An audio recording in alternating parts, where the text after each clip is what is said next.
For latest videos of Radio Udan, subscribe our YouTube channel and press the bell button. A very good evening, नमस्ते, सत श्री अकाल and hi दोस्तों, मैं हूँ RJ logophile Divya Sharma और ये है आपका अपना show vocabulary dose, a show to enhance your English vocabulary. In this 342nd episode, we are going to talk about 16 communication interesting terms.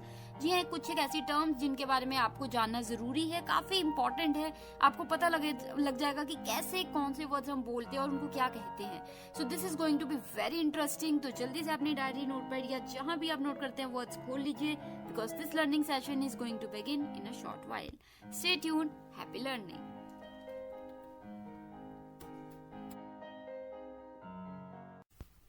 This is the first segment of this 342nd episode and we are talking about 16 communication interesting terms. जी हाँ, communication से related interesting terms की आज बात होगी, जैसे मैंने आपको बताया. तो चलिए जल्दी से कदम बढ़ाते हैं पहले वर्ड की तरफ, जो कि है non verbal communication. Non verbal communication, NONVERBAL, non verbal communication, COMMUNICATION, communication. Non verbal communication यानी कि communication without words such as body language, gestures, facial expressions etcetera. जी हाँ, कोई भी बातचीत जो इशारों में हो, बॉडी लैंग्वेज से हो या फिर जेस्चर से हो या फेशियल एक्सप्रेशन से हो, तो उसे हम कह देते हैं नॉन वर्बल कम्युनिकेशन, जिसमें हम कुछ बोलते नहीं है. जैसे एग्जांपल मैं आपको दे देती हूँ, a smile can convey friendliness and warmth without saying a word. जी हाँ, कई बार कोई मुस्कुरा दे आपकी तरफ देख के, तो वो एक तरह से कह देते हैं कि हाँ वो फ्रेंडलीनेस दिखा रहा है या एक वार्मथ दिखा रहा है. Clear? So I hope you got the sense. तो नॉन वर्बल के बाद जो सेकंड टर्म आ रही है इस शाम की, वो भी एक इंटरेस्टिंग सी टर्म है, पैरालैंग्वेज. पैरालैंग्वेज, PARALANGUAGE, पैरालैंग्वेज. इकट्ठे वर्ड, पैरालैंग्वेज, PARALANGUAGE, पैरालैंग्वेज, यानी कि non verbal elements in speech such as tone, pitch and volume. जी हाँ दोस्तों, नॉन वर्बल एलिमेंट्स जो आते हैं स्पीच में, जैसे कि टोन बदल दी या फिर पिच है किसी की या वॉल्यूम है, तो इन चीजों को हम कह देते हैं पैरालैंग्वेज. जैसे एग्जांपल मैं आपको दे देती हूँ, The tone of voice can indicate sarcasm, या फिर even if the words होता है ना कि themselves are neutral. जैसे कई बार क्या होता है, जब आप किसी को बोल रहे हैं हे हाय, तो आप वो एक्साइटमेंट में बोल रहे हो, एक आप बोल रहे हो हे हाय, एक बोल रहे हो हे, तो वो थोड़ा सा एक अलग अलग टोन में बोल रहे हो, अलग अलग चीजें. जैसे कि you did well, ये क्या हो गया, आप किसी की तारीफ कर रहे हो. किसी को sarcastically जैसे ताना मारते हो ना, you did well, तो वो एक होता नहीं कि तरीका, कई बार कोई चीज आपको बोल रहा है किसी तरीके से, तो उससे लग सकता है कि वो आपका मजाक उड़ा रहा है या फिर कोई आपको इज्जत दे रहा है, तो वो किस तरीके से बोला गया, तो उसे हम कह सकते हैं, क्या कह सकते हैं, तो वो इस चीज में आ जाता है पैरा लैंग्वेज, जहाँ पे हम अपनी टोन को, स्पीच को या वॉल्यूम को ऊपर नीचे करते हैं, पिच को ऊपर नीचे करते हैं. क्लियर? तो आई hope you got the clarity. If you have any doubts, आप कभी भी मुझसे पूछ सकते हैं. तो अभी के लिए मैं नेक्स्ट कदम बढ़ाऊंगी नेक्स्ट वर्ड की तरफ, जो कि थर्ड वर्ड आ रहा है, वो है एक्टिव लिसनिंग. एक्टिव लिसनिंग, ये तो शायद आपको सुन के समझ आ ही गया होगा. ACTIVE, एक्टिव, फिर अलग से आ जाएगा listening, LISTENING, listening. Active listening यानी कि fully concentrating, understanding, responding and remembering what is being said. जब कोई आपसे बात कर रहा है या फिर कोई भी बात कर रहा है, आप बहुत ही ध्यान से सुन रहे हैं, समझ रहे हैं, अच्छे से उसको दिमाग में लेके जा रहे हैं, तो वो हो जाता है एक्टिव लिसनिंग. अब कोई आपसे बात कर रहा है और आपने मोबाइल में घुसे हुए हैं या फिर आप इधर उधर देखी जा रहे हैं, तो वो बात नहीं बनती. जब आप पूरे ध्यान से किसी को सुन रहे हैं, that means you are doing active listening. Clear? तो चलिए एग्जाम्पल मैं आपको दे देती हूँ. Nodding and making eye contact to show you are engaged in a communication. मतलब जब आप दिखाना चाहते हैं कि आप बिल्कुल एक्टिवली सुन रहे हैं, तो कोई आपसे बात कर रहे हो तो आप बिल्कुल उनकी तरफ देख के सुन रहे हैं, उनको लगेगा कि हाँ आप ध्यान से सुन रहे हैं. क्लियर? तो उम्मीद है इस समझ आ गया होगा आपको वर्ड. इसी के बाद जो फोर्थ वर्ड आ रहा है शाम का, वो एक वर्ड अपने आप में भी है, एम्पथी. एम्पथी, EMPATHY, एम्पथी, यानी कि understanding and sharing the feelings of others. मतलब जब किसी की भावनाओं को समझने की कोशिश करना या बिल्कुल उसको समझना, अंडरस्टैंड करना, फीलिंग्स को अंडरस्टैंड करना, तो वो हो जाता है एम्पथी. जैसे I understand how you feel. I would feel the same way in your situation. कि मुझे समझ आ रहा है कि तुम कैसा महसूस कर रहे हो, मैं भी अगर तुम्हारी जगह होता मुझे भी यही महसूस होता.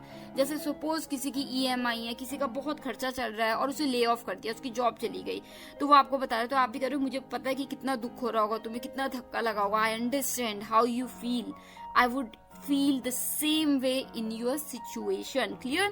तो ये हो गए हमारे 4 words for the first segment of this 300 and कौन सा एपिसोड है 342.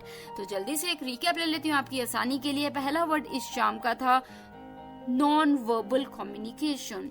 Non verbal communication, NONVERBAL, non verbal communication, COMMUNICATION, communication. Non verbal communication यानी कि कम्युनिकेशन विदाउट वर्ड्स, जैसे such as body language, gestures, facial expression. जब आप body language से या जेस्चर से, इशारों से या फिर फेशियल एक्सप्रेशन से बात करते हैं बिना बोले, तो वो हो जाता है नॉन वर्बल कम्युनिकेशन. जैसे a smile can convey friendliness and warmth without saying a word. जब कोई आपकी तरफ मुस्कुरा के देखता है तो वो अपने आप में ही बहुत बात कह जाता है, एक फ्रेंडलीनेस सी दिखा जाता है, तो वो क्या हो गया नॉन वर्बल कम्युनिकेशन.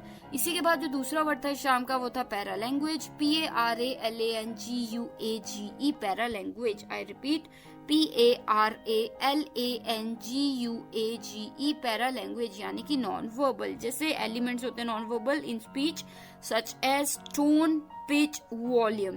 जब टोन ऊपर नीचे, पिच ऊपर नीचे, वॉल्यूम ऊपर नीचे करते तो उसे हम कह देते हैं पैरा लैंग्वेज. जैसे the tone of voice can indicate sarcasm, sadness, happiness, even if the words themselves are neutral. मतलब जब वर्ड्स कहने में सिंपल हो बट उसको किस तरीके से बोला गया है, किस चीज पे जोर देके बोला गया है, तो वो पिच ज्यादा थी, टोन ज्यादा थी, वॉल्यूम ज्यादा था, तो उससे काफी चीजें बदल जाती हैं.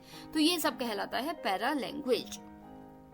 तो चलिए this brings us to our third word जो कि है active listening. Active listening, ACTIVE, active अलग से क्या आ जाएगा लिसनिंग. LISTENING, listening. लिसनिंग यानी कि fully concentrating, understanding, responding and remembering what is being said. जब आप बहुत ही ध्यान से सुन रहे हैं, समझ रहे हैं क्या कहा जा रहा है, तो वो कहलाता है एक्टिव लिसनिंग. जैसे क्या कह सकते हैं, जैसे nodding and making eye contact to show you are engaged in a conversation depicts that you are doing active listening. जब आप किसी से बात कर रहे हो और वो आपको कुछ बता रहा है और आप उसकी आंखों में आंखें डाल के देख रहे हैं, उसकी तरफ देख रहे हैं बहुत ध्यान से, तो उन्हें पता लग जाता है कि आप बहुत ही एक्टिव लिसनर हैं, बहुत अच्छे से सुन रहे हैं. क्लियर? तो चलिए this brings us to the fourth word for the first segment जो कि है एम्पैथी. EMPATHY, एम्पैथी यानी कि understanding and sharing the feelings of others. जब औरों के दर्द को, दुख को, फीलिंग्स को, जज्बात को समझते हैं तो वो हो जाता है एम्पैथी. जैसे आई understand how you feel, I would feel the same way in your situation, कि मुझे पता है तुम क्या महसूस कर रहे हो, अगर मैं तुम्हारी जगह होता मैं भी सेम ही महसूस करता. So I understand how you feel, I would feel the same way in your situation. तो this is called empathy. Clear? जैसे you should have empathy towards others. कोई कुछ आपको बता रहा तो आपको समझने की कोशिश करनी चाहिए. क्लियर? तो ये हो गए हमारे 4 words for the first segment of this 342nd episode. तो आज बात चल रही है कम्युनिकेशन टर्म्स की. इंटरेस्टिंग टर्म्स हैं जो कम्युनिकेशन से रिलेटेड. तो जल्दी से मैं एक ब्रेक ले लेती हूँ और लौटती हूँ तुरंत उस पर सेकंड सेगमेंट में इस एपिसोड के. मैं हूँ आरजे लोकोफाइल दिव्या शर्मा और शो चल रहा है वोकैबुलरी डोज. Stay tuned.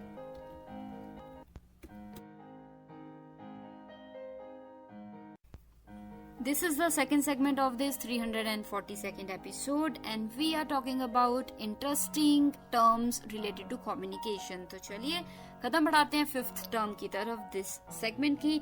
तो जो फिफ्थ वर्ड आ रहा है इस शाम का वो भी बहुत ही दिलचस्प वर्ड है, फीडबैक. जी हाँ, ये हम सभी जानते हैं फीडबैक, FEEDBAC के फीडबैक. फीडबैक का मतलब होता है इंफॉर्मेशन अबाउट, क्या कह सकते हैं, रिएक्शंस टू अ प्रोडक्ट कह सकते हैं, पर्सन्स परफॉर्मेंस कह सकते हैं, एक प्रेजेंटेशन कह सकते हैं, etcetera, used as a basis for important. Basis for important मतलब कि होता है ना कि कई बार आपने कुछ देखा तो आपको अच्छा लगा तो आप फीडबैक दे रहे कि बहुत अच्छा था. जैसे आपने रेडियो उड़ान का कोई भी शो सुना या सपोज कीजिए आपने वोकैबुलरी डोज का कोई एपिसोड सुना और आपको वो अच्छा लगा या बुरा लगा या आप चाहते हैं कुछ चेंज हो, तो आपने कुछ लिख के भेजा हमें. जैसे आपने हमारे YouTube चैनल पे जाके वोकैबुलरी डोज पे जाके, प्लेलिस्ट में जाके वहां पे कमेंट में अपना फीडबैक दिया, तो वो क्या लिखा कि ऐसा था, एपिसोड वैसा था, या ऐसा ये सही था, वो सही था, तो वो फीडबैक होता है। क्लियर? तो फीडबैक बहुत ही बेसिक वर्ड, बट एक इंटरेस्टिंग टर्म है कम्युनिकेशन की, इसलिए आज हमने इसे ऐड किया। तो जैसे thank you for your feedback on the presentation, I will take it into account for the next time. कि मतलब जैसे आपने मुझे कोई फीडबैक दिया तो मैं आपको कह रही हूँ बहुत बहुत शुक्रिया कि आपने मुझे बताया कि क्या आपको लगा, तो मैं इसका ध्यान रखूंगी नेक्स्ट टाइम। क्लियर? तो चलिए, इसी के बाद जो 6th वर्ड आ रहा है शाम का, वो भी एक अच्छा वर्ड है, इंटरपर्सनल। इंटरपर्सनल, इंटरपर्सनल, इकट्ठे है ये word, interpersonal, INTERPERSONAL, interpersonal communication, COMMUNICATION, communication. Interpersonal communication यानी कि कम्युनिकेशन बिटवीन 2 और मोर पीपल। जब कम्युनिकेशन होती है 2 और 2 से ज्यादा लोगों के बीच, तो उसे हम कह देते हैं इंटरपर्सनल कम्युनिकेशन। जैसे having a conversation with a friend और कलीग, मतलब जब होता है ना कि जब 2 और ज्यादा लोगों के बीच में बात हो रही है, तो उसे हम क्या कह देंगे, देखो सिंपल सी चीज है बट यूज करनी आनी चाहिए। तो ये वर्ड हो गया जैसे interpersonal communication. So we were just having an interpersonal communication when you called me on my phone, कि जब आपने मुझे फोन किया तो मैं बातें कर रहा था। इंटरपर्सनल यानी कि 1 या 2 लोगों से आपस में बातें कर रहा था। क्लियर? तो आई hope you got the sense. इसी के बाद जो 7th वर्ड आ रहा है शाम का, वो है conflict. Conflict resolution, conflict resolution, conflict अलग से है, रेजोल्यूशन अलग से है। कॉन्फ्लिक्ट की स्पेलिंग है CONFLICT, conflict resolution RESOLUTION, resolution. जी हाँ, बहुत ही दिलचस्प वर्ड है ये, कॉन्फ्लिक्ट रेजोल्यूशन, यानी कि कॉन्फ्लिक्ट को रेजोल्यूट करना, यानी कि उसको कॉन्फ्लिक्ट को, कोई जैसे किसी में बहस भाषा हो गई, अनबन हो गई, तो उसको ठीक करना, तो कॉन्फ्लिक्ट रेजोल्यूशन। जैसे methods and processes to facilitate, या होता है ना पीसफुल एंडिंग करना किसी चीज की। कोई कॉन्फ्लिक्ट हो गई, लड़ाई झगड़ा हो गया, तो उसको निपटा के सही तरीके से खत्म कर देना, तो वो हो जाता है conflict resolution. Clear?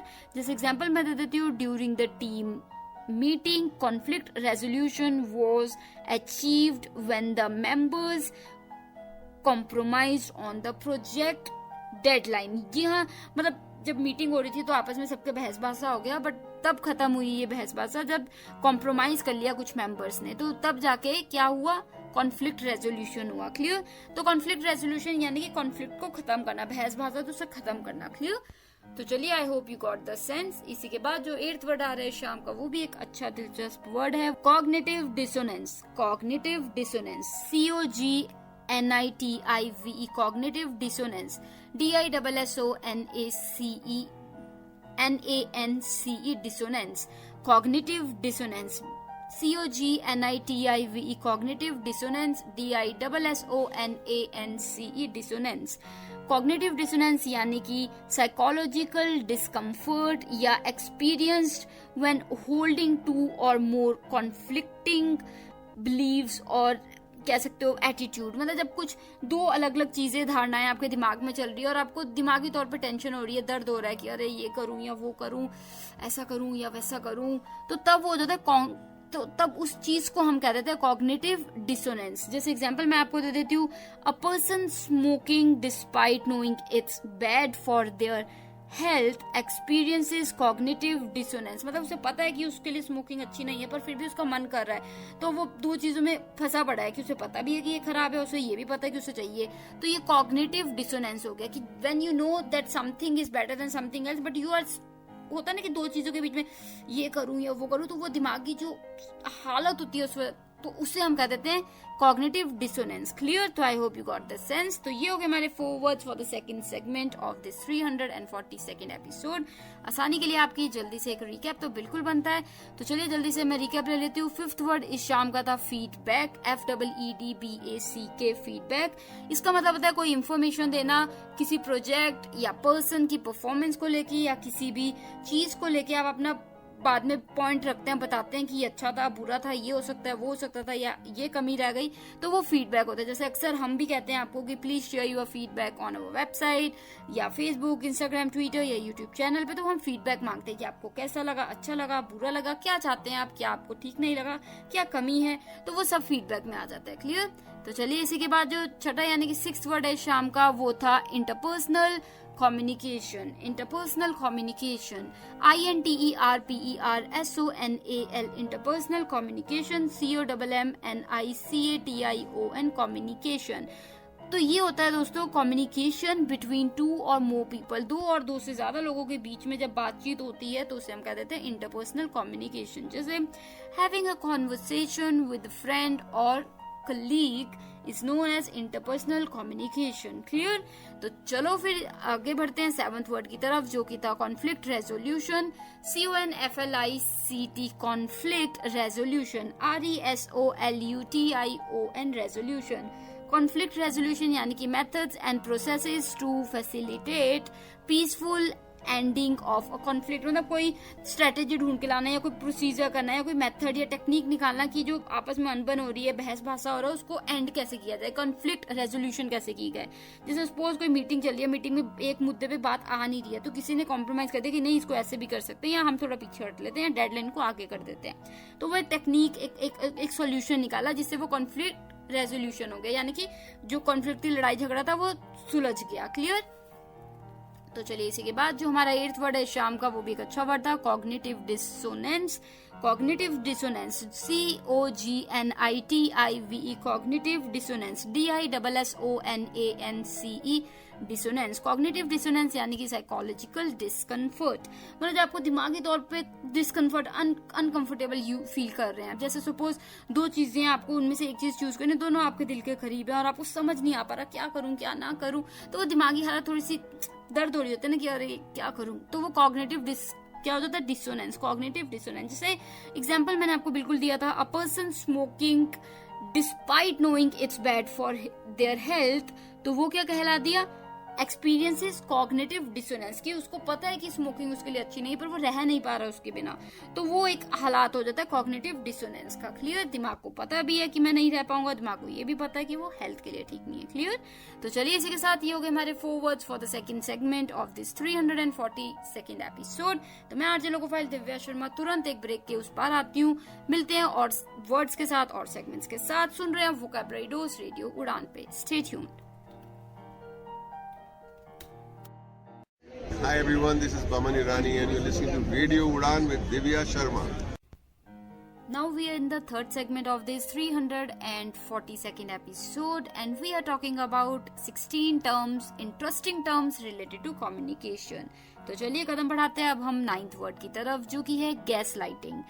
Gas lighting, GASLIGHTING, gas lighting यानी कि manipulating someone into questioning their own sanity और रियलिटी. कोई मतलब कि कोई सच कह रहा है पर आप उनको इतना ज्यादा मैनिपुलेट करते हैं कि वो खुद सोचने लगे कि अरे मैंने ऐसा किया भी था, मतलब अपनी सच्चाई पे ही शक करने लगे, तो उसे हम कहते हैं गैस लाइटिंग. अभी आगे एग्जांपल दूंगी तो आपको क्लैरिटी हो जाएगी.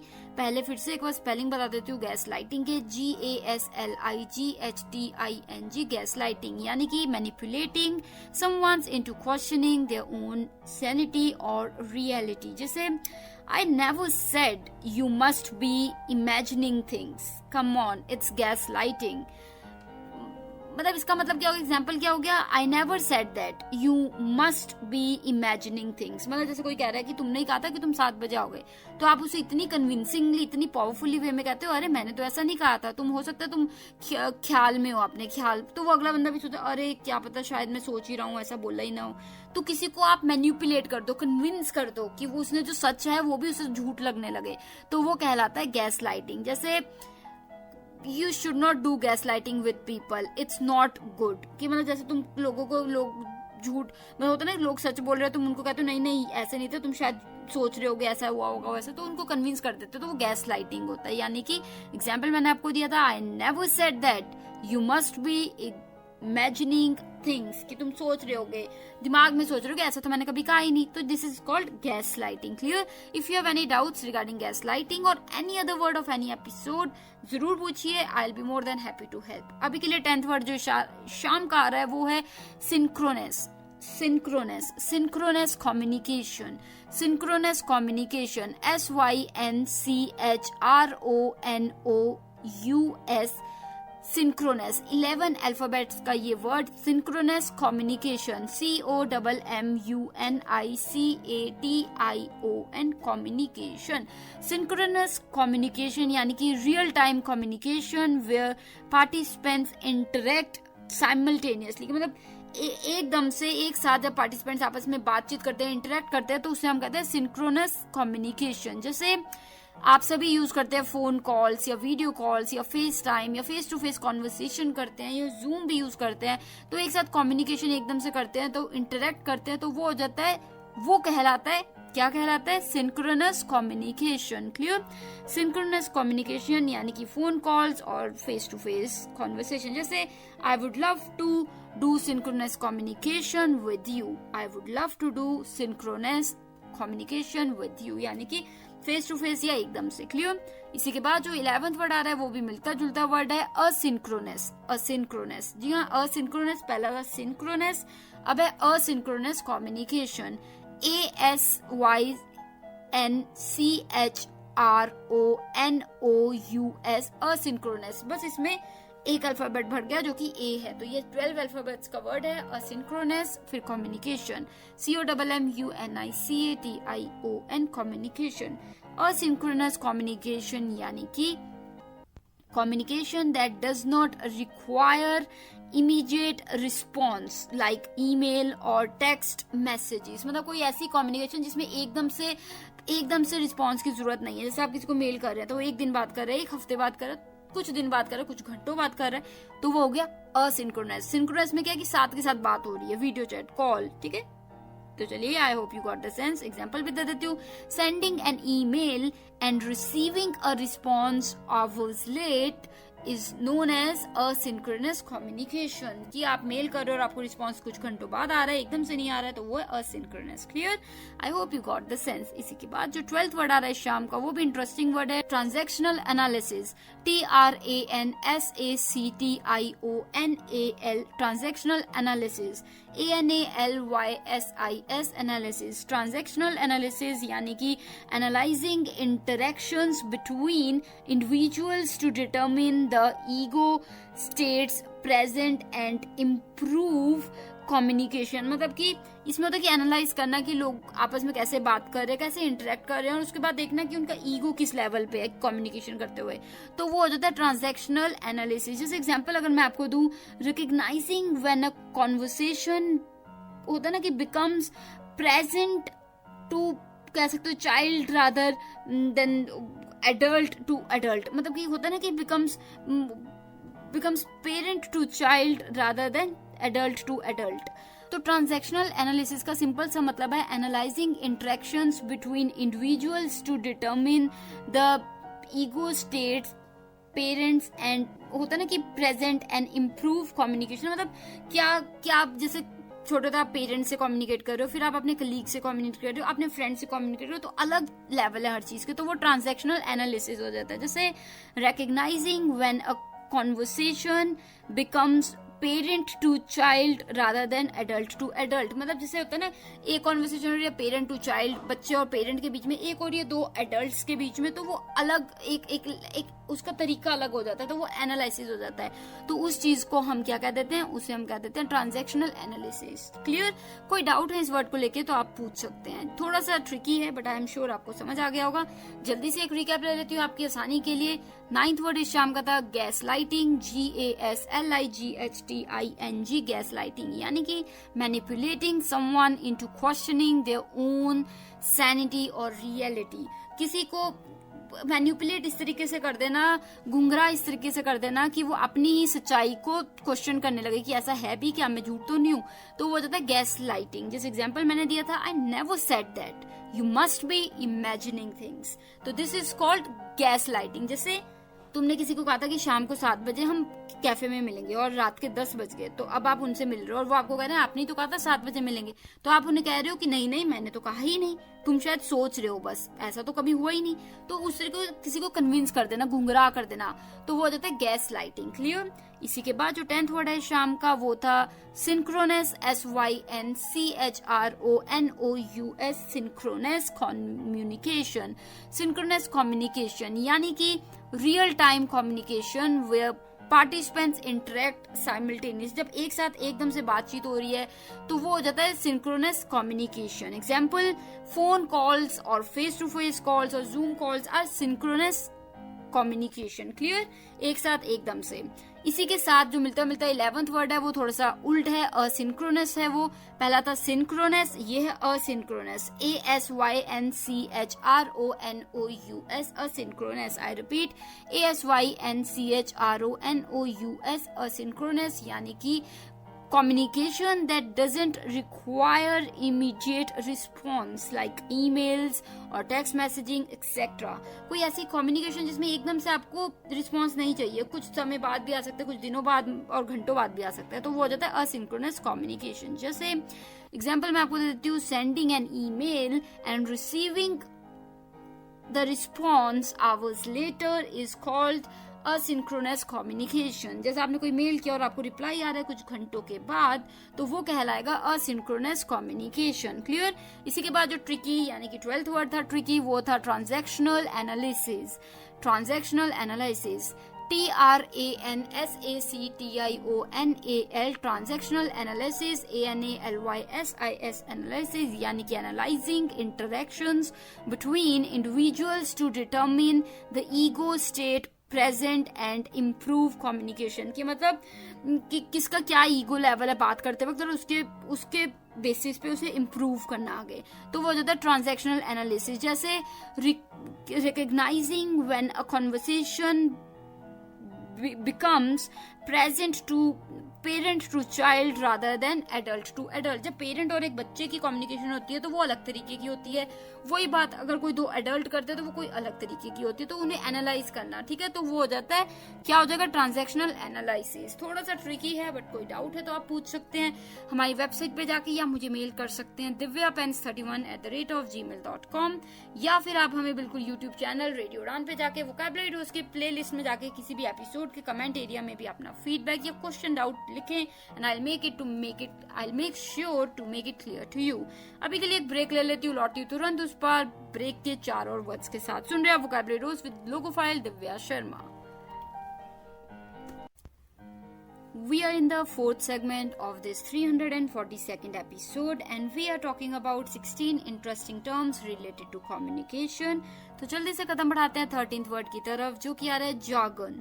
jargon, JARGON, jargon, यानी कि specialized terminology used by a particular group or कह सकते हो प्रोफेशन, मतलब एक स्पेसिफिक प्रोफेशन में कोई वर्ड्स यूज होते हैं, कोई लैंग्वेज यूज होती है, तो उसे हम कहते हैं जार्गन। जैसे टेक्निकल जार्गन हो गया, या मेडिकल जार्गन हो गया, या फिर ऑटोमोटिव जार्गन हो गया, तो वो अलग अलग फील्ड्स की अलग अलग लैंग्वेज होती है, वर्ड्स होते हैं स्पेसिफिक, तो उसे सबको ऐसे होल कह देते हैं हम जार्गन। जैसे एग्जाम्पल दे देती हूँ आपको, the IT department uses a lot of technical jargon that can be hard for non tech employees to understand. कि मतलब जो टेक्निकल डिपार्टमेंट है वो कुछ एक काफी हद तक ऐसे वर्ड्स यूज करते हैं जो कि टेक्निकल होते हैं, तो वो जो नॉन टेक्निकल एम्प्लॉइज है उनके लिए काफी मुश्किल हो जाता है समझना कि वो क्या बताना चाह रहे हैं। Clear. So IT department uses a lot of technical jargon. Clear. तो चलिए इसी के बाद जो 14th वर्ड है शाम का, वो है नॉइज। जी हाँ, ये हम सभी जानते हैं वर्ड नॉइज, पर इसका क्या मतलब इस कॉन्टेक्स्ट में होगा वो भी जान लेंगे हम। NOISE नॉइज, यानी कि NOISE नॉइज, यानी कि any interference that affects the clarity of message in communication. किसी भी तरीके की कोई भी ऐसी कोई इफेक्ट हो या फिर कोई भी चीज हो जो क्लैरिटी को खराब करे कम्युनिकेशन की, तो उसे हम कह देते हैं नॉइज। जैसे background chatters in a crowded room can be noise that makes it difficult to hear। मतलब अक्सर क्या होता है, क्लास में जो पीछे बैठ के गप्पे मारते हैं, बातें करते हैं, उनकी नॉइज की वजह से बहुत मुश्किल हो जाता है सुनना जो क्लास में पढ़ा रहे होते हैं। सो एक तरीके से मैंने आपको एग्जांपल दिया है। सो बैकग्राउंड चैटर्स यानी जो पीछे बैठ के घुसपुस करते रहते हैं। So background chatters in a crowded room can be noise that makes it difficult to hear। Clear. So ये हो गया हमारा वर्ड नॉइज, बहुत ही सिंपल सा वर्ड, पर बताना था तो इसलिए मैंने ऐड कर लिया। इसी के बाद जो 15वां यानी कि सेकंड लास्ट वर्ड आ रहा है शाम का, वो भी दिलचस्प वर्ड है, selective perception. selective perception, SELECTIVE, selective perception, PERCEPTION, perception. Selective perception यानी कि the tendency to filter incoming information based on one's own interests, beliefs and experiences. जी हाँ दोस्तों, जब एक टेंडेंसी होती है एक फिल्टर करने की, आपकी समझ के, आपकी लाइफस्टाइल के हिसाब से, आपके विचारों के हिसाब से आप किसी चीज को किस तरीके से लेते हो, तो उसे हम कहते हैं सिलेक्टिव परसेप्शन. जैसे two people witnessing the same event may perceive it differently based on their, क्या कह सकते हो, based on their attitude, lifestyles, thinking, blah blah blah. So this is something that we can call, क्या कह सकते हैं, selective perception. कि दो लोगों ने सेम ही इवेंट देखा बट दोनों का अलग अलग कहना है उस बारे में, on the basis of their beliefs, lifestyles, thinking, attitude and etcetera. तो वो हो जाता है selective perception. Clear? I hope you got the clarity. इसी के बाद जो लास्ट 16th वर्ड है शाम का, वो वर्ड है group talk, group think, group think, group think. इकट्ठे वर्ड है GROUPTHINK, ग्रुप थिंक. यानी कि the practice of thinking or making decisions as a group in a way that discourages creativity or individual responsibility. कि एक जो आजकल चलन चला है कि ग्रुप में बैठ के इकट्ठे डिसाइड करेंगे, इकट्ठे सोचेंगे, तो वो एक तरीका है जिसकी वजह से जो इंडिविजुअल होता है ना, क्रिएटिविटी होती है एक व्यक्ति की, अकेले व्यक्ति की, तो वो खत्म हो जाती है. तो वो होता है ग्रुप थिंक, ग्रुप थिंक. जैसे एग्जांपल दे देती हूँ, इन the meeting group think prevailed as everyone unanimously supported the boss's idea. मतलब क्या होता है कि मीटिंग में क्या हुआ, ग्रुप थिंक ही प्रिवेल किया, यानी कि ग्रुप थिंक ने जो सोचा वही हुआ, जो सबने सोचा वही हुआ, क्योंकि जो बॉस ने कहा आइडिया वो सबने हामी भर दी, तो वो ग्रुप थिंक हो गया. ठीक है, तो ये क्या हो जाता है कि इंडिविजुअल लोग नहीं कर रहे, सब जो सोच रहे इकट्ठे वही उसमें हामी ला दी, तो वो group think. Clear? I hope you got the sense. तो इसी के साथ ही हो गए हमारे 4 words for the 4th segment of this 342nd episode. जल्दी से एक रिकैप ले लेती हूँ आपकी आसानी के लिए. 13th word for the evening was जागन, JARGON, जागन. यानी कि होता है ना, जैसे specialised terminology used by a particular group और प्रोफेशन. एक स्पेसिफिक प्रोफेशन में या ग्रुप में जो वर्ड्स के यूज होते हैं, चलन है, तो उसे हम क्या कह देते हैं, उसे हम कहते हैं जागन. जैसे टेक्निकल जागन, मेडिकल जागन. एग्जाम्पल भी मैंने आपको दिया था, the IT department uses a lot of technical jargon that can be hard for non tech employees to understand. Clear? तो चलिए, इसी के बाद जो 14th वर्ड था, इसके बाद वो था नॉइज, NOISE, नॉइज, जिसका मतलब मैंने इस तरीके से बताया था कम्युनिकेशन टर्मिनोलॉजी में, टर्म्स में, कि होता है ना जैसे any interference that affects the clarity of a message in communication. जब बातचीत में, सुनने में, बोलने में कोई भी चीज नॉइज क्रिएट करती है, तो उसे हम कह देते हैं नॉइज. जैसे एग्जांपल मैंने आपको दिया था, background chatter in a crowded room can be noise that makes it difficult to hear. मतलब जो बैकग्राउंड म्यूजिक चलता रहता है या बैकग्राउंड में पीछे बैठ के कोई बातें कर रहे हैं आपस में खुशपूस, तो उसकी वजह से क्या हो रहा है, जो लोग हैं वो सुन नहीं पा रहे जो बोल रहा है आगे कोई व्यक्ति, तो वो हो जाता है नॉइज. क्लियर? इसी के बाद जो सेकंड लास्ट वर्ड था शाम का 15वां वर्ड, वो था selective perception, SELECTIVE, selective perception, PERCEPTION, perception. यानी कि the tendency to filter incoming information based on your beliefs या फिर इंटरेस्ट या एक्सपीरियंसेस. आपकी सोच, आपकी समझ, आपके एक्सपीरियंस के होता है ना कि के हिसाब से जब आप किसी चीज को सोचते हैं, समझते हैं, तो वो होता है सिलेक्टिव परसेप्शन. जैसे two people witnessing the same event may perceive it differently based on their, मतलब जो भी लाइफस्टाइल, थिंकिंग, एटीट्यूड, बिलीव्स, तो वो कहलाता है, ये सब कहलाता है, ये चीज एज अ होल हम इसे कह देते हैं सिलेक्टिव परसेप्शन. कि दो लोग एक चीज देख रहे हैं, दोनों का अलग अलग ख्याल है उस बारे में, तो वो हो जाएगा selective perception.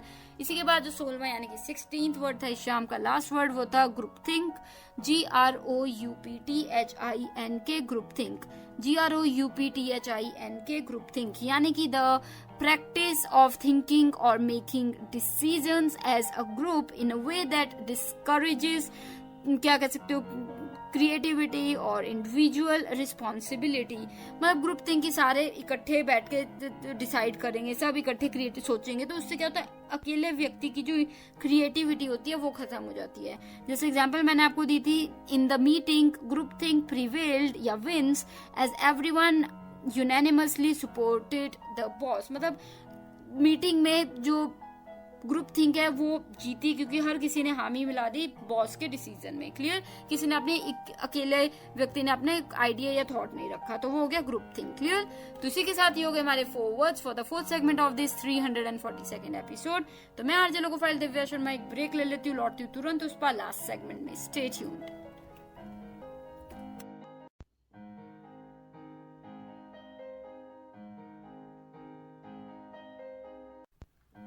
So we are in the last segment of this 342nd episode, and today we have talked about 16 interesting terms related to communication. जी हाँ, कुछ ऐसे 16 टर्म्स की बात की हैं जो कम्युनिकेशन से रिलेटेड हैं। तो कैसे लगे ये आपको वर्ड्स या यूं कहूँ टर्म्स? जल्दी से बताइए। अपने फीडबैक, आइडिया, सजेशंस या कोई भी चीज आप शेयर करना चाहते हैं जरूर कीजिए। कोई कंसेप्ट चाहते हैं आपके इस शो में आए तो वो भी शेयर कर सकते हैं। हमारी वेबसाइट www.radioudan.com पे जाइए और वहाँ पे बताइए, और मैं आपका नाम लेके बताऊंगी कि आपने क्या कहा, और आपके एपिसोड में आपका नाम भी लिया जाएगा।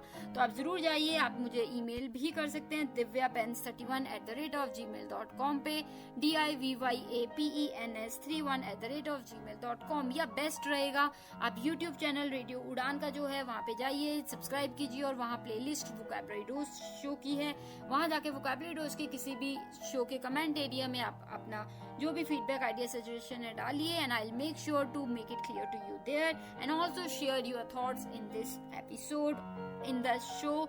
तो चलिए जल्दी से आपने शेयर कीजिए ताकि इस शो को और भी दिलचस्प और इंटरेस्टिंग और इंफॉर्मेटिव बनाया जा सके। तो मैं मिलूंगी next week same time same day, यानी कि Thursday 7 to 8 PM and repeat Friday 2 to 3 PM only on radio Udaan. तो अभी के लिए मुझे यानी कि आरजे लोगोफाइल दिव्या शर्मा को दीजिए इजाजत, direct from near Nangal dam studio, Punjab, India. Take care of yourselves, good luck.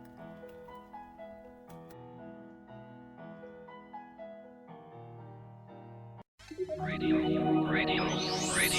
You are listening. Radio Union, a flight of life. www.radiounion.com